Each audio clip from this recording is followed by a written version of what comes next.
নৌকাযাত্রা কবি রবীন্দ্রনাথ ঠাকুর।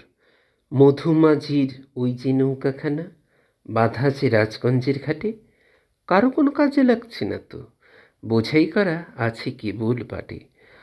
আমায় যদি দেয় তারা নৌকাটি, আমি তবে 100টা দাঁড় আঁটি। পাল তুলে দিই 4টে 5টা 6টা, মিথ্যে ঘুরে বেড়াই না হাটে। আমি কেবল যাব একটি বার 7 সমুদ্র 13 নদীর পার। তখন তুমি কেঁদো না মা যেন, বসে বসে একলা ঘরের কোণে। আমি তো মা যাচ্ছি না চলে রামের মতো 14 বছর বনে। আমি যাব রাজপুত্র হয়ে, নৌকা ভরা সোনা মানিক বয়ে।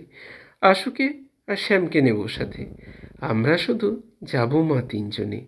আমি কেবল যাব একটি বার 7 সমুদ্র 13 নদীর পার। ভোরবেলা দেব নৌকা ছেড়ে, দেখতে দেখতে কোথায় যাব ভেসে। দুপুরবেলা তুমি পুকুর ঘাটে, আমরা তখন নতুন রাজার দেশে। পেরিয়ে যাব 3 পন্নীর ঘাট, পেরিয়ে যাব তেপান্তরের মাঠ। ফিরে আসতে সন্ধে হয়ে যাবে, গল্প বলবো তোমার কোলে এসে। আমি কেবল যাব একটি বার 7 সমুদ্র 13 নদীর পার।